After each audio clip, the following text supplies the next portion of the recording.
প্রাচীন মিশরের সবচেয়ে রহস্যময় এবং শক্তিশালী নারী ক্লিওপেট্রা, এক মহারানী যার রূপে মোহিত হয়েছিল রোমান সাম্রাজ্যের দুই মহাশক্তিধর পুরুষ জুলিয়াস সিজার এবং মার্ক অ্যান্টোনি। কিন্তু ক্লিওপেট্রার জীবন শুধুই প্রেমের গল্প ছিল না, এটি ছিল ক্ষমতার লড়াই, ষড়যন্ত্র এবং চরম বিশ্বাসঘাতকতার এক নাটকীয় উপাখ্যান। আজ আমরা উন্মোচন করব সেই গল্প যা ইতিহাস আপনাকে সম্পূর্ণ জানতে দেয়নি। খ্রিস্টপূর্ব 69 সালে জন্ম নেওয়া ক্লিওপেট্রা সপ্তম ছিলেন টলেমি রাজবংশের শেষ শাসক। ইতিহাসে বলা হয় তিনি ছিলেন অত্যন্ত বুদ্ধিমতী, অসাধারণ কূটনীতিক এবং বহু ভাষায় দক্ষ। কিন্তু তার ক্ষমতার আসনে বসার পথ ছিল রক্ত আর প্রতারণায় ভরা। নিজের ভাই পটলমি ত্রয়োদশের সঙ্গে ক্ষমতার লড়াই জিতে তিনি হয়ে ওঠেন মিশরের একমাত্র শাসক। কিন্তু তার ক্ষমতা ধরে রাখতে দরকার ছিল আরও শক্তিশালী বন্ধুর। তখনই তার জীবনে আসে রোমের মহাপরাক্রমশালী শাসক জুলিয়াস সিজার। কিংবদন্তি মতে ক্লিওপেট্রা গোপনে রোমান দুর্গে প্রবেশ করতে একটি কার্পেটে নিজেকে মুড়িয়ে সিজারের কাছে যান।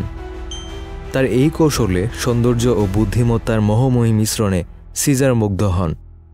এরপর তাদের সম্পর্ক গভীর হয় এবং তাদের সন্তানও জন্ম নেয়, যার নাম ছিল সিজারিয়ান। কিন্তু ভাগ্যের নির্মম পরিহাস, জুলিয়াস সিজারকে হত্যা করা হয়। ক্লিওপেট্রার জন্য এটি ছিল চরম বিপদের সংকেত। তখন তিনি জোট বাঁধেন রোমের আরেক প্রভাবশালী নেতা মার্ক অ্যান্টোনির সাথে। অ্যান্টোনি এবং ক্লিওপেট্রার প্রেমের গল্প ইতিহাসের সবচেয়ে নাটকীয় ও রোমান্টিক হিসেবে পরিচিত। একসঙ্গে তারা চেয়েছিলেন পুরো রোমান সাম্রাজ্য জয় করতে। কিন্তু ইতিহাসে যে কোনো মহাশক্তির উত্থান যেমন হয় তেমনি হয় তার পতনও। এক্ষেত্রেও তার ব্যতিক্রম ঘটেনি।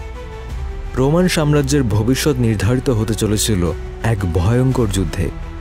রোমের নতুন নেতা অক্টাভিয়ান, যিনি পরে সম্রাট অগাস্টাস নামে পরিচিত হন, মার্ক অ্যান্টোনি ও ক্লিওপেট্রার বিরুদ্ধে যুদ্ধ ঘোষণা করেন। অক্টিয়ামের যুদ্ধে তারা পরাজিত হন। অ্যান্টোনি আত্মহত্যা করেন, আর ক্লিওপেট্রা নিজের মৃত্যুর নাটক সাজিয়েছিলেন। কিন্তু যখন তিনি জানতে পারেন অ্যান্টোনি মারা গেছেন, তখন তিনিও আত্মহত্যার সিদ্ধান্ত নেন। বলা হয় তিনি বিষাক্ত কোবরা সাপের কামড়ে নিজেকে মৃত্যুর কোলে ঢেলে দেন। তবে অনেকে মনে করেন এটি আসলে রোমানদের সাজানো গল্প ছিল। ক্লিওপেট্রা কি সত্যি আত্মহত্যা করেছিল নাকি তাকে হত্যা করা হয়েছিল, এই বিষয়ে ইতিহাসবিদদের মধ্যে এখনও মতবিরোধ রয়েছে। এজন্য সঠিক ঘটনা কোনটি তা বলা কঠিন। ক্লিওপেট্রার জীবন ছিল রাজনীতি, প্রেম, যুদ্ধ, ষড়যন্ত্র এবং আত্মবলিদানের এক অবিশ্বাস্য কাহিনী। আজও ইতিহাসবিদরা তার মৃত্যু নিয়ে গবেষণা করছেন। তার স্মৃতি এখনও রহস্যময় এবং চির অমর। ক্লিওপেট্রা কি প্রেমের জন্য আত্মহত্যা করেছিলেন, নাকি এটি ছিল রোমান সাম্রাজ্যের ষড়যন্ত্র? কমেন্টে জানান আপনার মতামত। আর যদি ইতিহাসের এই চমকপ্রদ গল্পটি আপনাদের পছন্দ হয়ে থাকে তাহলে লাইক, শেয়ার আর সাবস্ক্রাইব করতে ভুলবেন না।